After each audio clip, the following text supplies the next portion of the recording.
A paz do Senhor para todos. Mateus capítulo 10, a partir do primeiro. A missão, os 12 e a sua missão. E chamando os seus 12 discípulos, deu-lhe poder sobre os espíritos imundos para os expulsarem e para curarem toda enfermidade. Ora, os nomes dos 12 apóstolos são estes.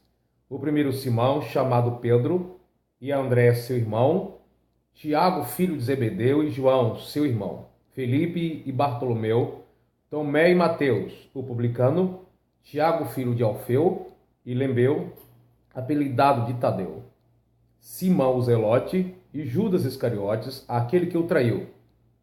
Jesus enviou estes 12 e lhes ordenou, dizendo: quem é merecedor do chamado de Deus? Muitas vezes, amados, pensamos que merecemos alguma coisa do Senhor.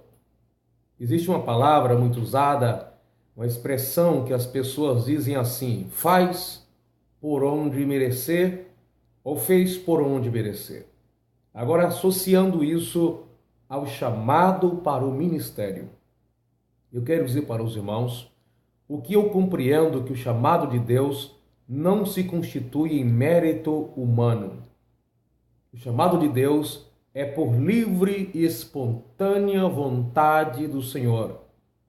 Deus nos chama não pelaquilo que nós fazemos, pelaquilo que nós somos, mas pelo seu próprio propósito livre e espontâneo. Não é pelaquilo que nós podemos fazer e nos traz mérito para essas coisas. O que esses discípulos faziam espiritualmente ou ministerialmente para merecerem chamado? O que eles fizeram anteriormente para Jesus dizer: esse aqui serve? E o que os outros fizeram para ele imaginar: esse aqui não serve? Eu quero dizer para você que Deus te chama para o ministério, para o trabalho, não é porque você ora, lê a Bíblia, ou tem um curso avançado em teologia, em tecnologia, em administração, ou é uma pessoa, entre aspas, muito inteligente. Você pode pensar que é porque por muito se consagrar, mas eu te digo uma coisa: você se consagra correspondendo ao chamado de Deus. Muitas vezes nós fazemos um curso teológico correspondendo ao chamado de Deus. Muitas vezes lemos a Bíblia para corresponder ao chamado de Deus. Então, Deus nos chama e para corresponder esse chamado, o Espírito de Deus nos motiva para consagrar, para melhorar a nossa vida diante dele e às vezes até diante das pessoas. O que nós precisamos é compreender que quando nós oramos, isso não nos faz merecedor de alguma coisa.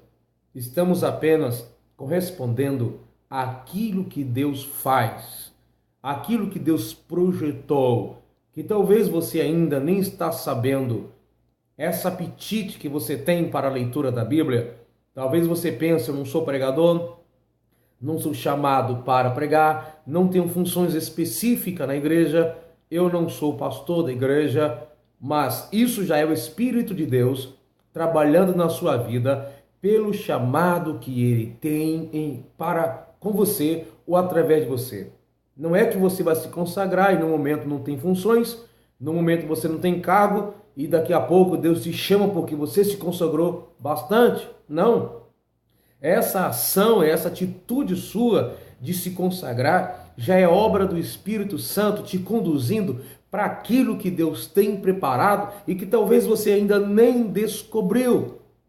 Mas você pode perguntar: por que Deus não me revelou então a chamada para a minha vida? Eu não sei. Eu não sei como você corresponderia antes do momento da preparação se Deus te revelasse algo que Ele tem para fazer na sua vida, através da sua vida ministerial.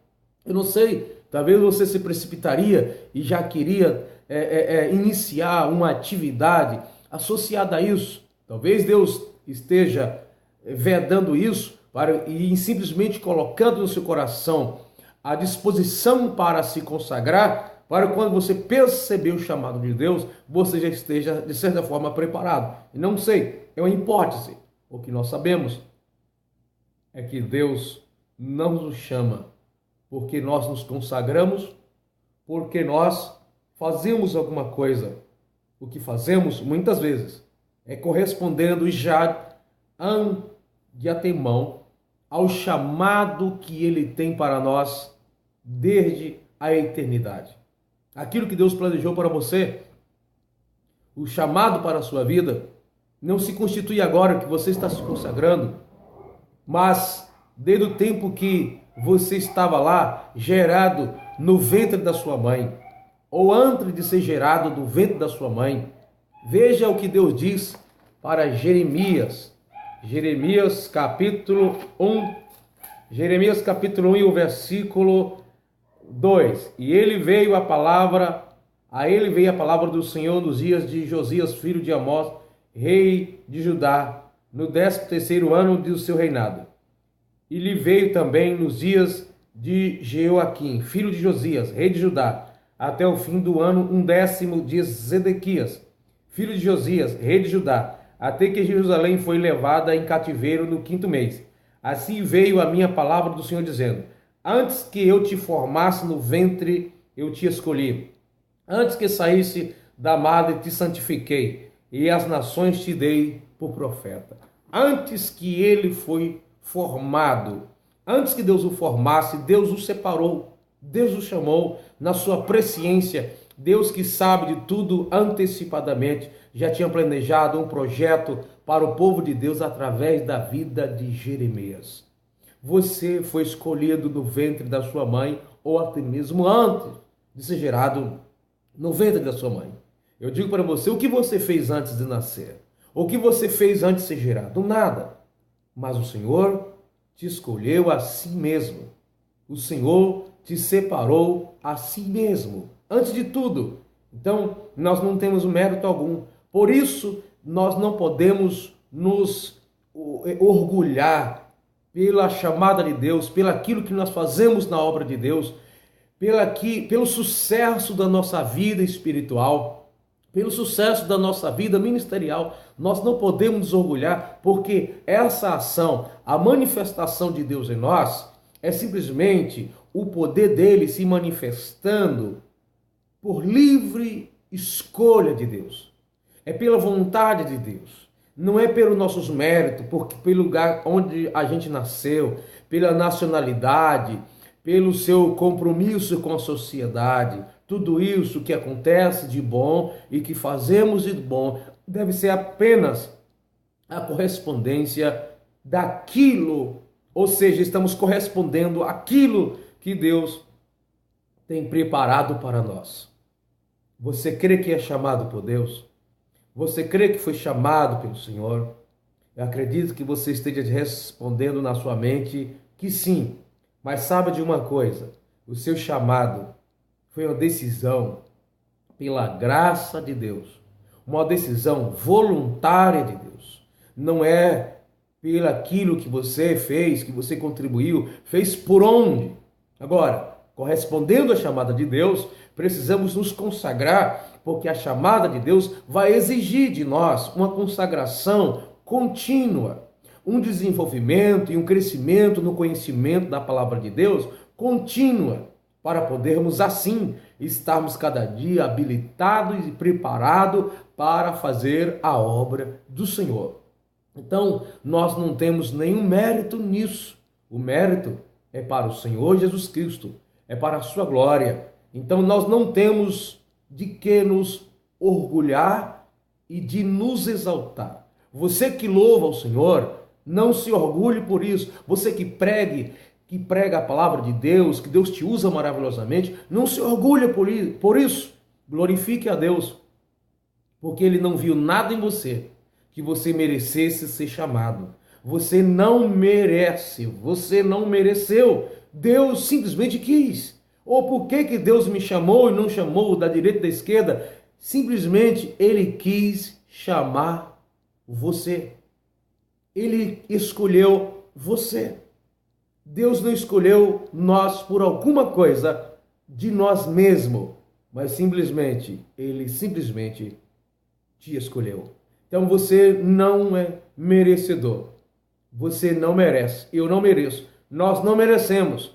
É a vontade de Deus. Foi a escolha que Deus fez por causa dos seus propósitos espontâneos e voluntários. Ele quis escolher você. Não que você seja melhor ou maior, mais inteligente. Talvez alguém falasse, não, Deus chamou o apóstolo Paulo, porque o apóstolo Paulo tinha muito conhecimento, tanto do lado dos gentios como do lado dos judeus. O que a gente não para pensar? E se essa atitude de Paulo de crescer, desenvolver, de estudar, pesquisar, fosse simplesmente uma correspondência ao chamado futuro que Deus tinha na vida dele? Então, o que nós não sabemos são os propósitos anteriores de Deus. Não, Deus ficou de olho grande em Paulo e pelo aquilo que Paulo tinha a oferecer, Deus chamou. Não, o que Paulo fez e que Paulo tinha, que podia contribuir para o evangelho, pode ser já uma ação antecipada de Deus para que depois ele estivesse mais habilitado para ganhar alma no seu reino, na nova aliança. Então glorifique a Deus. Você tem motivo de agradecer a Deus pelo seu chamado, porque simplesmente Ele quis chamar você. Que Deus te abençoe, que Deus te use poderosamente, que Deus encha você com seu Santo Espírito, continue buscando, se consagrando, não para ser merecedor, mas para corresponder ao chamado do Criador.